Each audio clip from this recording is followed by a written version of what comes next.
नुकसान है। Please help. Mentally strong कैसे होते हैं और मेंटली स्ट्रांग होने का मतलब क्या है, ये हमको मिल करके आज फाइंड आउट करना है। पहले ये देखना है कि फिजिकली स्ट्रांग होने का मतलब क्या। सर फिजिकली स्ट्रांग को कह सकते हैं कि जिसके पास स्ट्रेंथ, स्टेमिना और एंड्योरेंस तीनों हो तो उसे फिजिकली फिट कह। Excellent point, let's give big hand for him.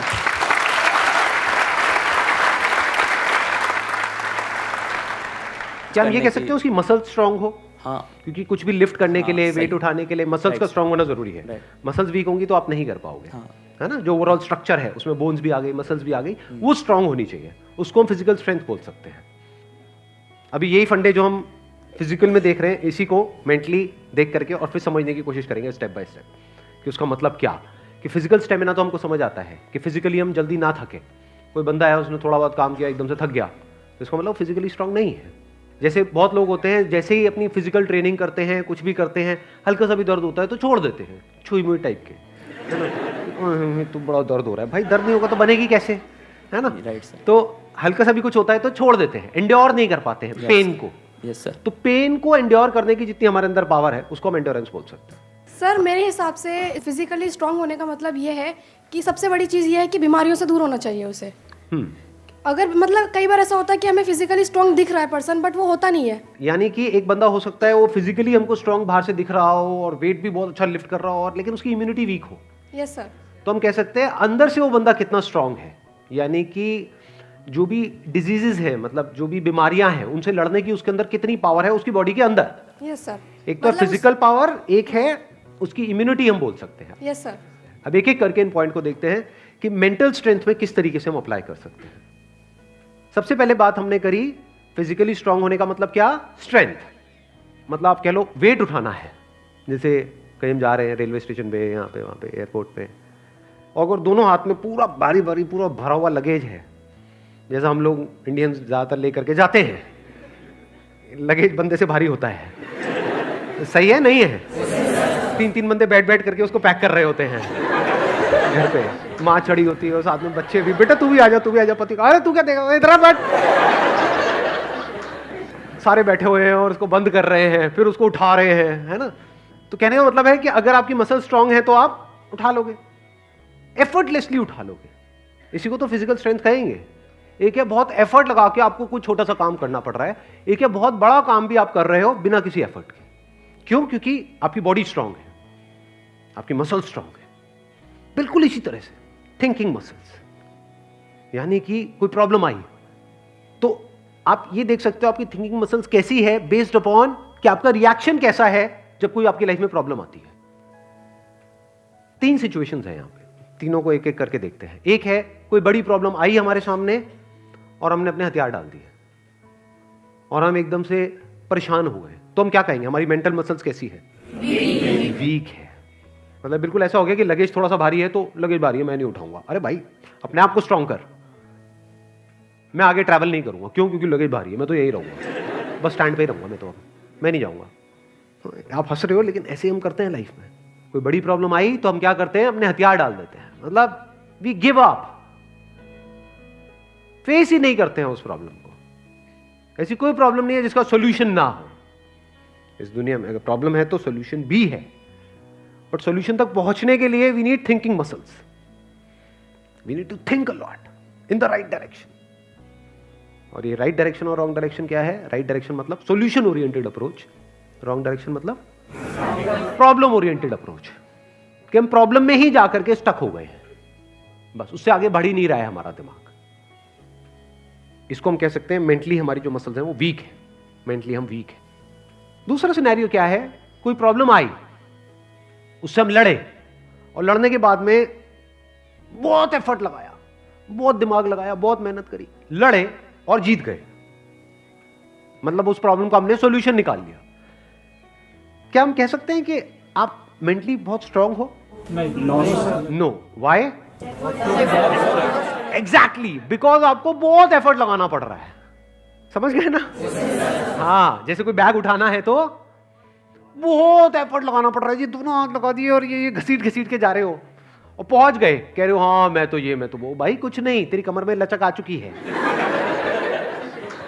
The second scenario is better than the first scenario but not as good as the third scenario. Third scenario क्या है? बड़ी से बड़ी भी कोई प्रॉब्लम आई हमारी लाइफ में, हम पहले ही उसके लिए तैयार थे और ऐसे सॉल्यूशन निकल के आ गया।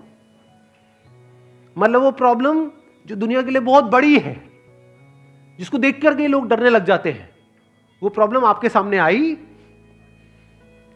ऐसे सॉल्यूशन निकल गया, एफर्टलेसली काम हो गया। यानी एक बैग आपके पास में है 50 किलो का, ऐसे उठा लिया हल्के में। मतलब लोगों को देखने में लग रहा है कि अरे बैग तो बहुत हल्का है। बैग हल्का नहीं है, उस बंदे में दम है। तो कैसे लाइफ की मुश्किल से मुश्किल प्रॉब्लम्स को भी आप आसान से आसान बना सकते हो? कितना आसान बना सकते हो, कैसे लगे अरे इस बंदे को तो कोई एफर्ट ही नहीं करना पड़ रहा है। उसी को तो कहेंगे मेंटल स्ट्रेंथ, मेंटली स्ट्रांग होना। इसको अगर मैं सम अप करूं, जो भी अभी तक मैंने कहा है उसको एक लाइन के अंदर अंदर, तो वो क्या है? एक कैटेगरी होती है लोगों की जो सिंपल से सिंपल प्रॉब्लम्स को भी कॉम्प्लिकेटेड बना देते हैं अपने माइंड में।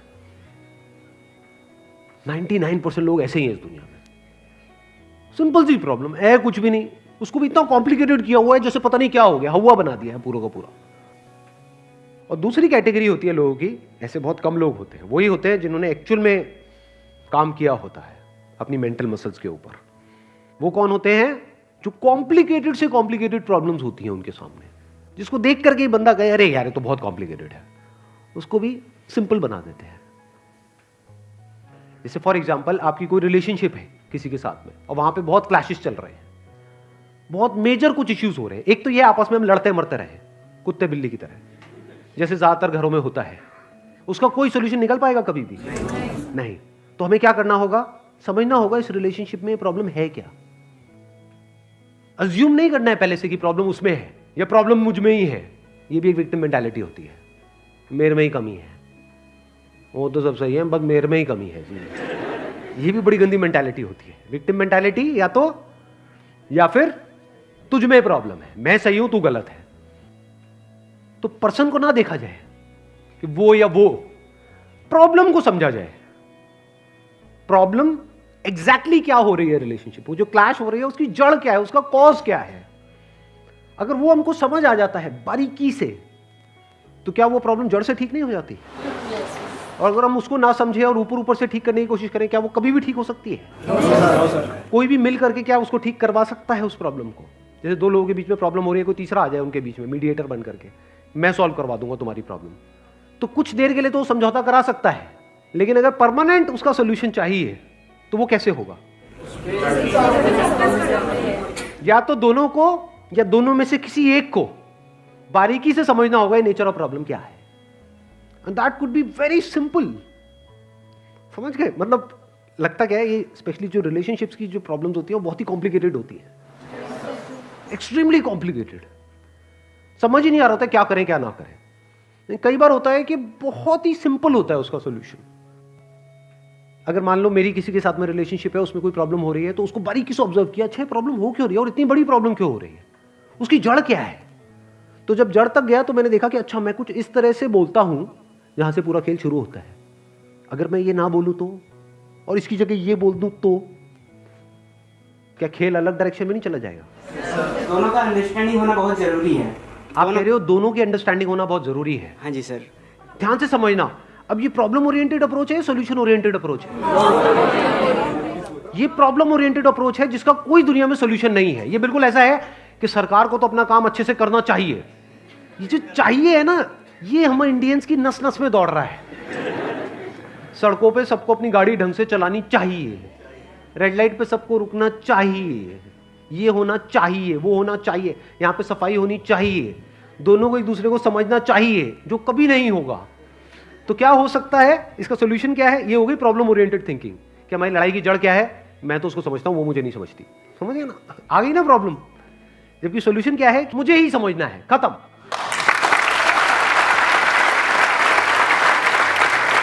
Thank you so much for coming.